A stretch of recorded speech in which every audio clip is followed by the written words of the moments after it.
Bismillahirrahmanirrahim. Assalamualaikum warahmatullahi wabarakatuh. Hai Gen Z Indonesia, selamat datang di webinar nasional Hari Kebangkitan Nasional di Angka Cantik 20 Mei 2020 dengan tema Menjadi Gen Z Berprestasi. Bersama saya, Ibu Ririn Novianti dengan inisial RN. Sesuai dengan nama salah satu unsur kimia di sistem periodik yang merupakan kelompok gas mulia.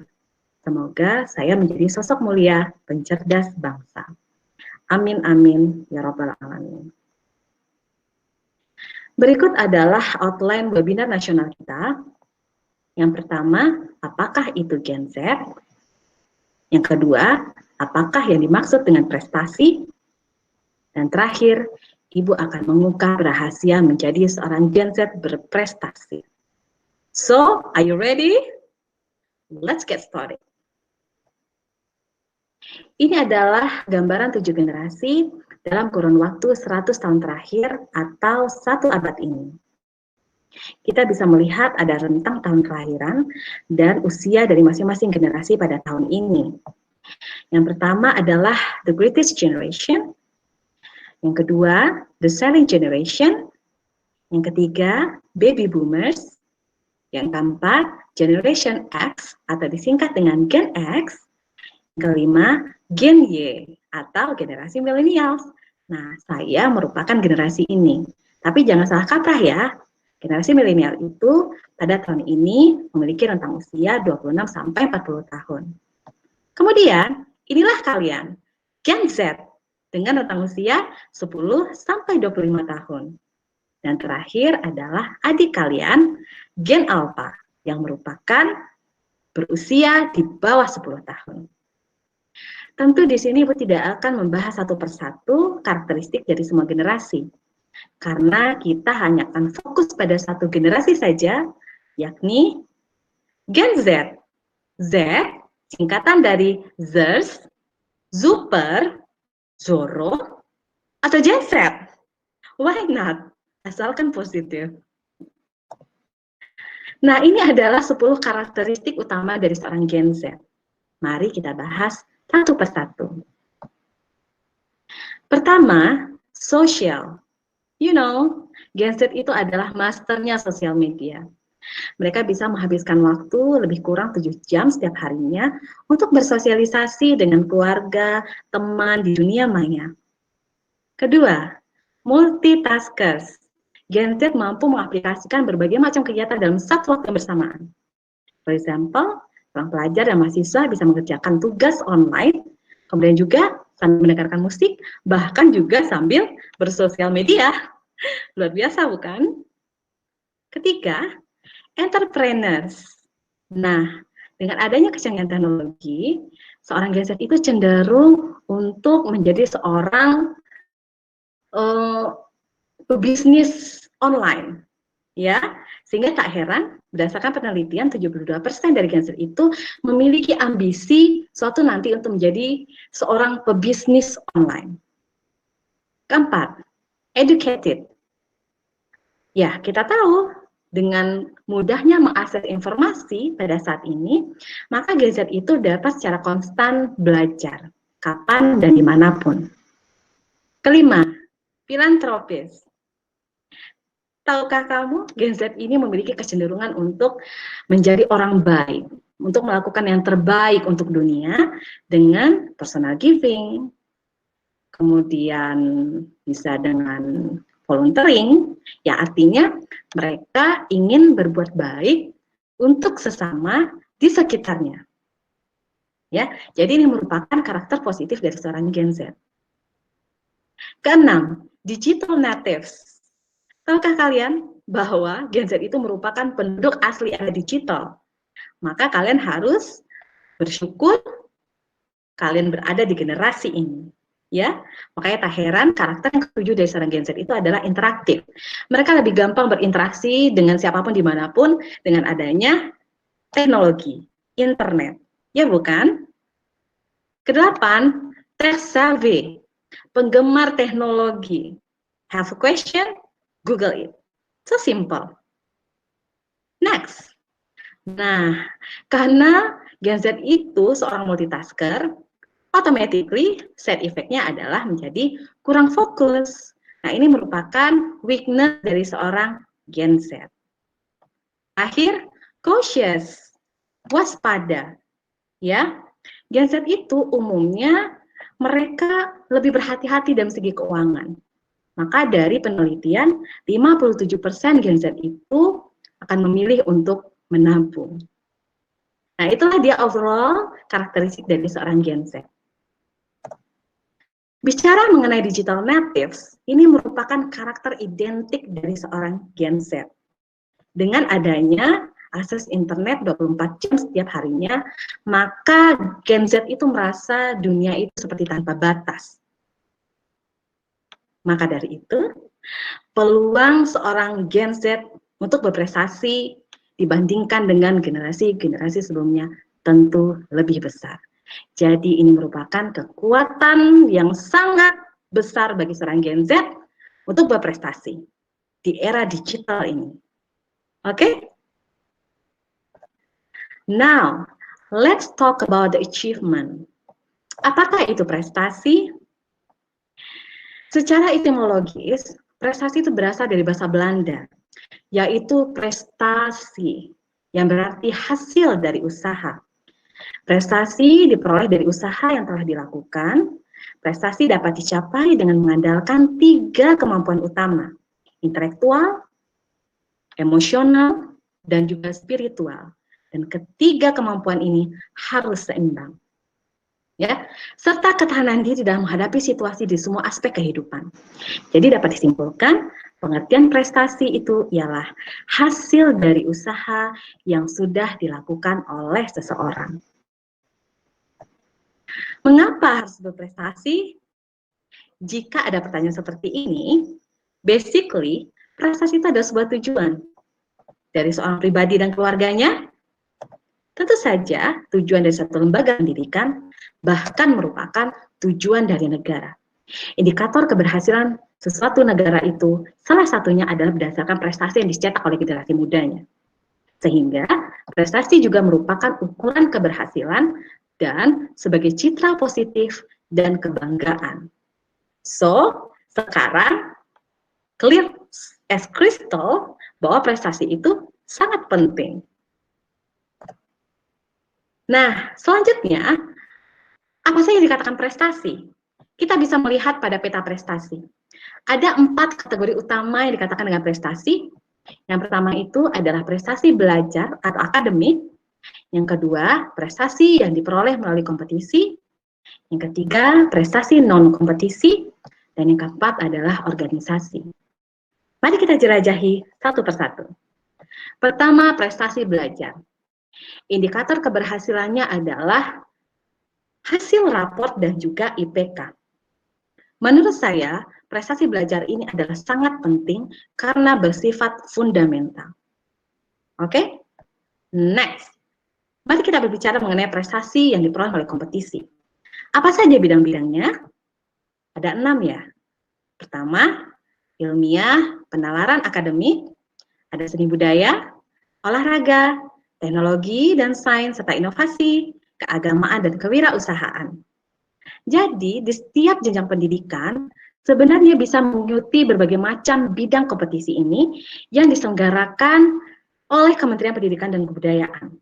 Jadi, ini merupakan jenis prestasi yang prestisius di negara kita. Kalau bidang ilmiah, penalaran, dan akademik, jenis kompetisinya itu adalah KSN, atau kompetisi sains nasional yang bisa diikuti oleh pelajar SMP sederajat dan SMA sederajat. Ya, kalau untuk seni budaya itu ada istilahnya FLS2N. Kalau olahraga ada O2SN dan GSI. Kalau untuk teknologi dan sains serta inovasi itu ada istilahnya LPSN dan KOPSI. Dan untuk kewirausahaan istilahnya itu adalah fiksi. Oke? Sekarang bagaimana dengan jenis kompetisi yang ada di perguruan tinggi? Wah, segudang ya. Saya yakin mahasiswa sudah sangat familiar dengan istilah-istilah ini. Pilmapres, oke, the most prestigious one. dari berbagai macam jenis kompetisi. Pemilihan mahasiswa berprestasi, dari kata-katanya saja sudah ada prestasi, ya berarti ini sangat prestisius bagi seorang mahasiswa. Kemudian ada apa lagi? Kalau untuk bidang ilmiah, penalaran, akademik, ada lagi yang dikatakan dengan KN MIPA, LKTI, PKM. Nah, ini sangat populer di tengah mahasiswa, program kreativitas mahasiswa. Kemudian ada lagi lomba debat berbahasa Inggris, NUDC. Nah, kemudian kalau untuk bidang seni dan budaya, ada istilahnya adalah Peksiminas. Ya, kalau untuk olahraga PONAS, kalau untuk teknologi ada KRI, kalau untuk keagamaan ada MTQMN, dan untuk kewirausahaan ada istilahnya KBNI. Oke? Berbicara mengenai prestasi bukanlah hanya sekedar pencapaian bahwa let's say kamu menang mendapatkan medali emas, juara 1 dan sebagainya. Namun prestasi itu akan lebih berarti jika menginspirasi, bermanfaat, dan juga seseorang yang berprestasi itu bisa menjadi seorang penggerak. Maka di sini Ibu meng-highlight ada 3 hal yang juga harus dicapai oleh seseorang yang berprestasi. Oke? Nah, mari kita bahas selanjutnya prestasi non-kompetisi. Berperan sebagai motivator itu juga merupakan salah satu prestasi. Ya, artinya apa? Sebagai seseorang yang bisa menginspirasi, maka kalian bisa menjadi seorang motivator, bukan? Kemudian apa lagi? Pemakalah, penyaji, narasumber, pemandu, moderator dalam forum ilmiah, seminar, forum grup diskusi, konferensi, lokakarya, pelatihan, dan sebagainya. Kemudian, wirausahawan, entrepreneur. Nah, mungkin kalian bertanya, Bu, tadi melalui kompetisi juga ada. Ya, jadi bidang kewirausahaan ini memang ada dikompetisikan. Namun jika kalian berwirausaha tapi tidak ikut kompetisi, bisa juga diklaim sebagai suatu prestasi, tapi yang non-kompetisi. Oke? Apalagi sebagai pelatih, wasit, juri, coach, educator, itu juga merupakan prestasi. Kemudian, nah ini sangat menarik, sebagai pemberdaya masyarakat, kalian bisa menjadi seorang kontributor, memberikan kontribusi kepada masyarakat. Nah disinilah ya merupakan pencapaian sebagai seorang yang berprestasi, dia bermanfaat untuk bermasyarakat. Ini yang sangat penting dari seorang yang ingin berprestasi. Oke? Kemudian apa lagi? Menjadi seorang ketua, koordinator kepanitiaan ya dalam kegiatan tingkat provinsi, nasional, regional, bahkan internasional, itu juga merupakan kategori prestasi. What's next? Menghasilkan temuan inovatif, karya yang telah mendapatkan hak kekayaan intelektual, literatur berupa buku, artikel, karya tulis, cerpen, novel, lagu, atau hasil seni yang dipublikasikan atau diterbitkan, dan produk di bidang seni, olahraga, dan teknologi, itu juga bisa dikatakan prestasi. Dan jika kalian memperoleh haki dan anugerah, itu juga merupakan prestasi. Oke. Terakhir, bicara mengenai prestasi organisasi. Nah, jika kalian bisa menjadi seorang penggerak atau aktivator di dalam organisasi, tentu itu juga merupakan prestasi. Di level atau di tingkat pelajar, kita semua sudah tahu, sangat umum ya, ada istilahnya itu OSIS, ada juga pramuka, PMR, paskibra, dan sebagainya. Kalau di level universitas, jenis organisasi itu ada yang dikatakan dengan BEM, Senat Mahasiswa, DPM, dan Hima. Oke, jadi inilah dia peta prestasi. Bagi seorang Gen Z yang ingin berprestasi, harus menguasai terlebih dahulu peta prestasi ini. Next, ini adalah informasi khusus bagi seorang mahasiswa yang memiliki passion menjadi mahasiswa berprestasi. Ya, kalian bisa melihat di sini ada nilai-nilai untuk pencapaian, untuk penghargaan, pengakuan, dan juga nilai kepemimpinan.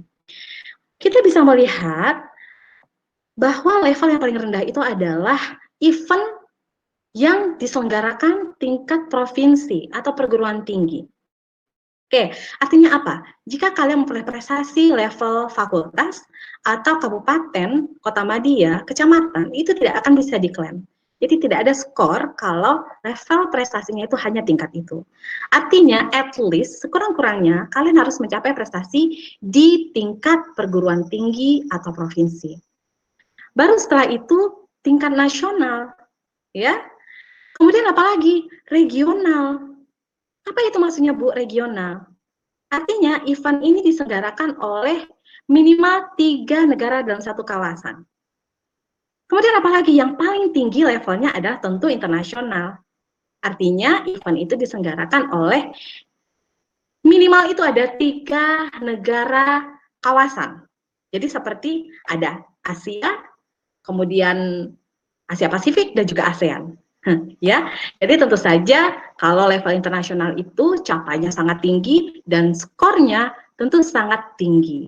Dan di sini kita juga bisa melihat bahwa untuk prestasi secara individu dan kelompok itu berbeda-beda skornya.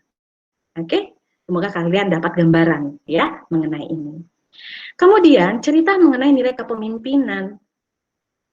Kita bisa melihat yang memilih skor itu adalah jabatan-jabatan yang strategis saja. Apa itu? Tentu sebagai ketua umum dalam suatu organisasi.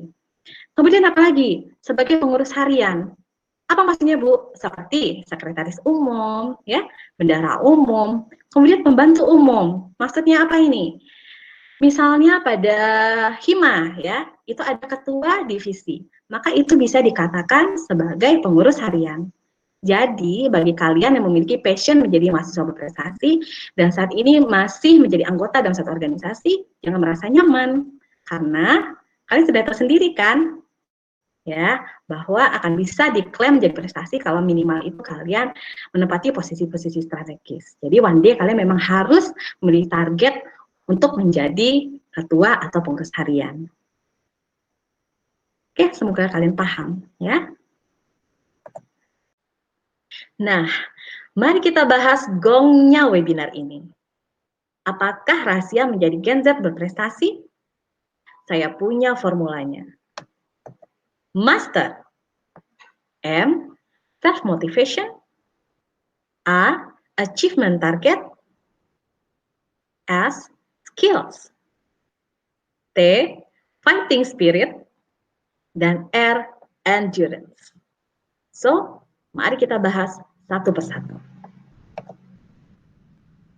Nah, sebelum memiliki motivasi diri yang tinggi, setelah kenal identitas diri sebagai seorang Gen Z dengan SWOT analisisnya, hal yang terpenting selanjutnya adalah identify your potential. Dengan menanyakan, what do you love to do? Tentu kita yang paling tahu, apa yang menjadi minat, bakat, interest, dan passion kita. For example, dari kecil saya sudah tahu bahwa saya senang belajar dan mengajar. Tak heran teman saya mau bela-belain datang ke rumah untuk belajar bersama saya. Teman adik-adik saya juga begitu. Artinya saya sudah minat mengajar dari kecil. Apalagi?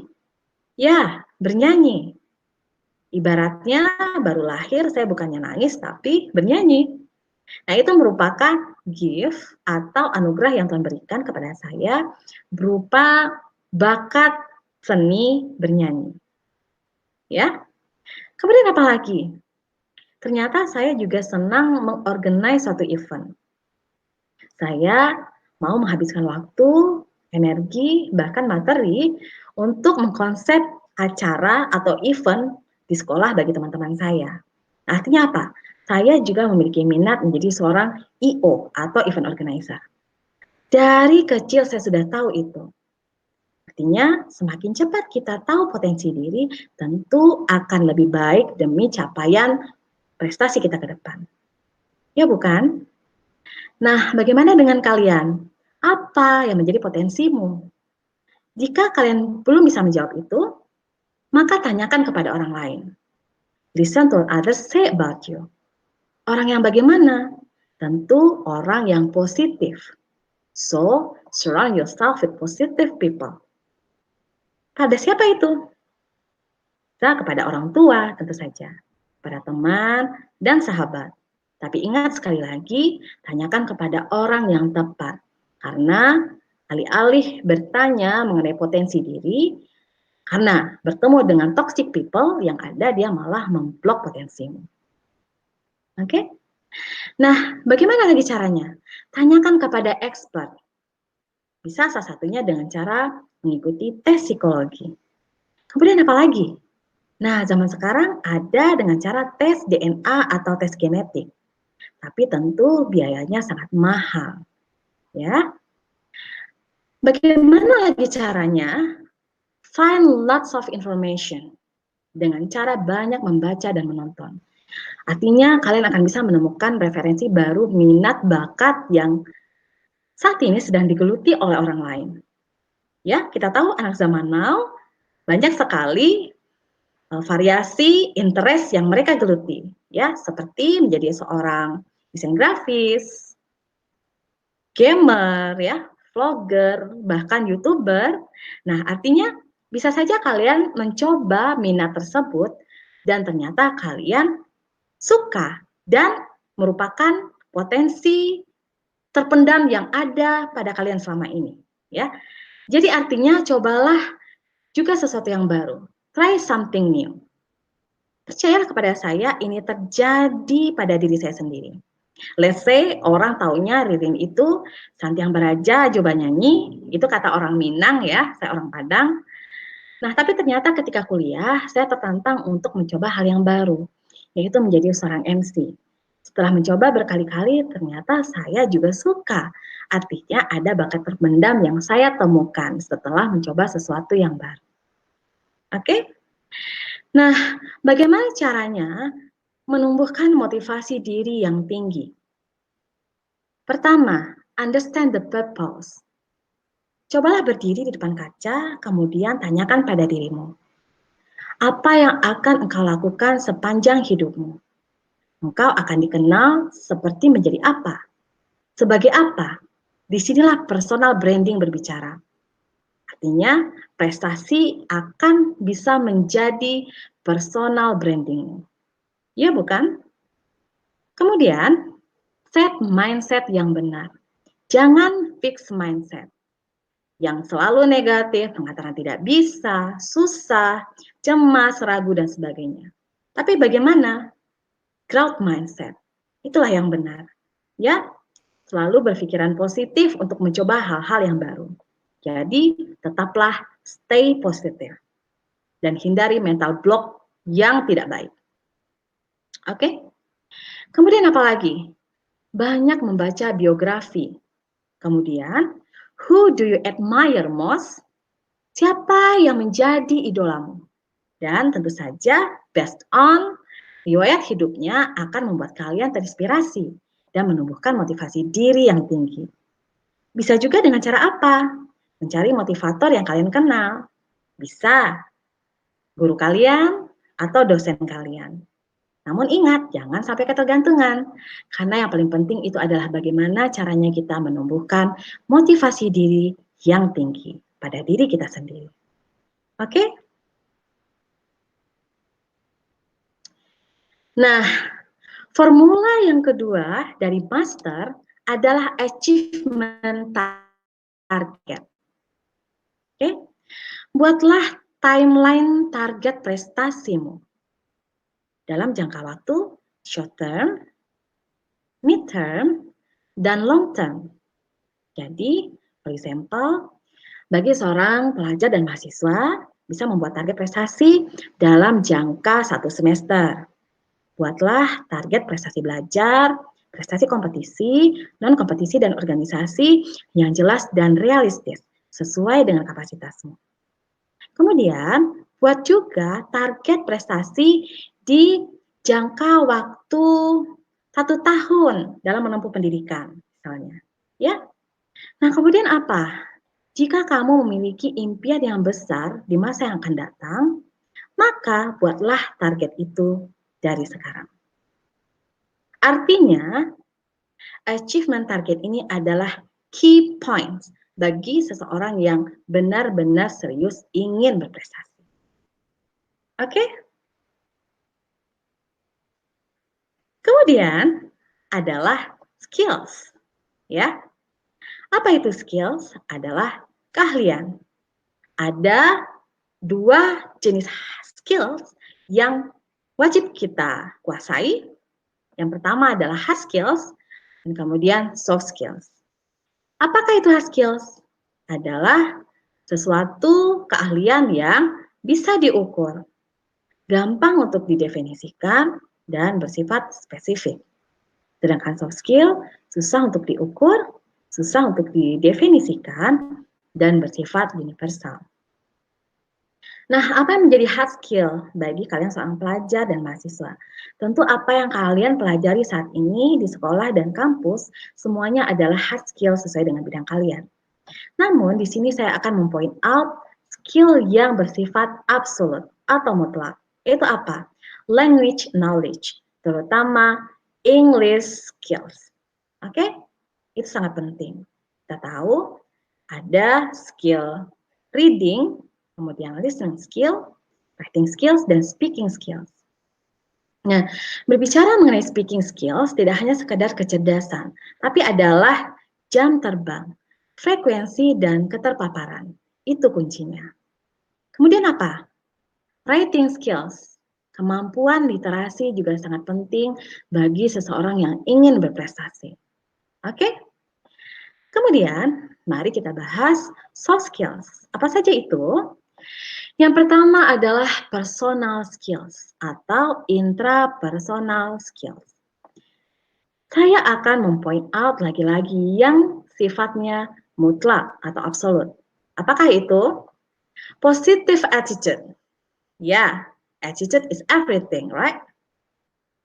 So, let's say attitude is definitely needed instead of being clever.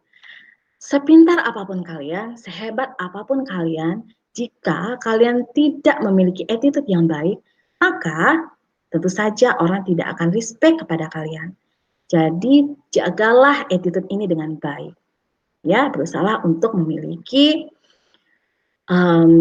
tata krama, kemudian manner yang baik, supaya orang senang dengan kita.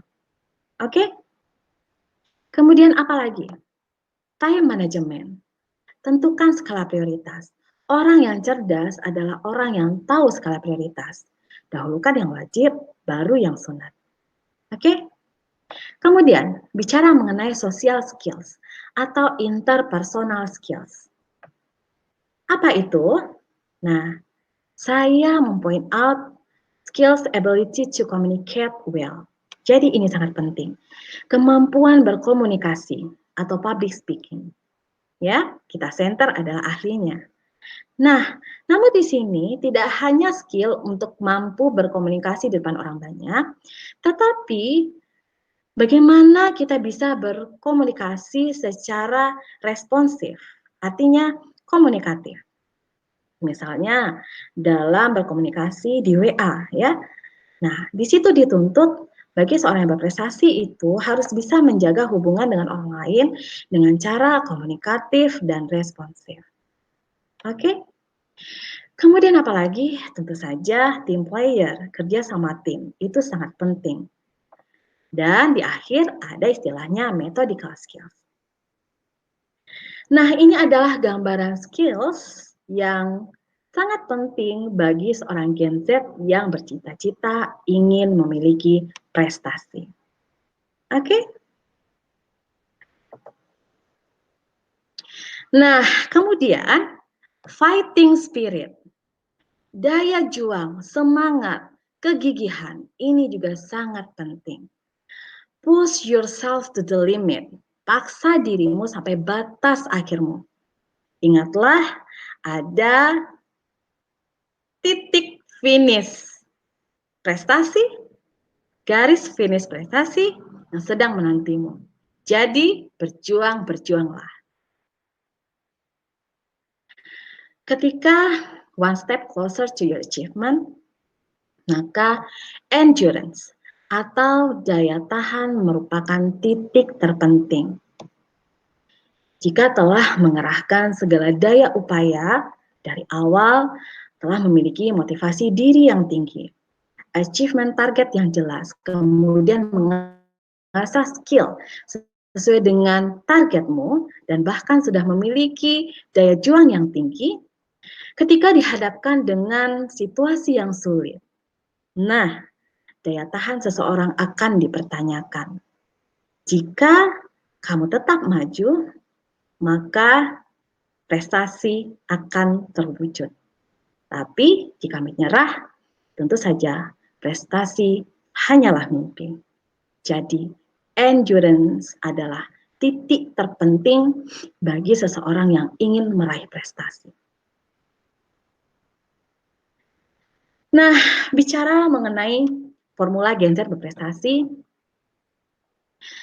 apakah master saja sudah cukup?